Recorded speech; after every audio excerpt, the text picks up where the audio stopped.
കഴിഞ്ഞ 26 വർഷമായി കോഴിക്കോട് പ്രവർത്തിക്കുന്ന പാരഗൺ ഹോട്ടൽ ഏറ്റവും നല്ല സ്കൂളിന് അവാർഡ് കൊടുക്കാറുണ്ടായിരുന്നു. അതുപോലെ പാവപ്പെട്ട ആളുകൾക്ക് ചികിത്സാ സഹായം, സൗജന്യ റേഷൻ അങ്ങനെയൊക്കെ ചെയ്തു വരുന്ന ഒരു പ്രവൃത്തി ചാരിറ്റബിൾ ട്രസ്റ്റ് നടത്തുന്നുണ്ടായിരുന്നു. ഈ വർഷം ഈ പത്രസമ്മേളനം വിളിക്കാനുള്ള കാരണം നമ്മൾ ഏറ്റവും പ്രധാനപ്പെട്ട ഒരു വിഷയങ്ങൾ അഭ്യർത്ഥിക്കുന്നത് നമ്മുടെ വളാഞ്ചേരിയിലുള്ള ഒരു സ്കൂളുണ്ട്, വികലാംഗന്മാർ അങ്ങനെ പറയരുത്, എന്നാലും അംഗപരിമിതമായ ആളുകൾക്കുള്ള ഒരു സ്കൂളാണ്. ആ സ്കൂളിൽ കൂടി ഇത്തവണ ആദരവ് കൊടുക്കുന്നുണ്ട്, അവാർഡ്.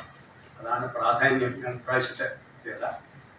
പിന്നെ കൊടുക്കുന്ന ആളുകൾ ഒന്ന് മുഹമ്മദ് റിയാസാണ് പങ്കെടുക്കുന്നത്, നമ്മുടെ പിതാവ് ചക്കാലയ്ക്ക് പിതാവാണ്.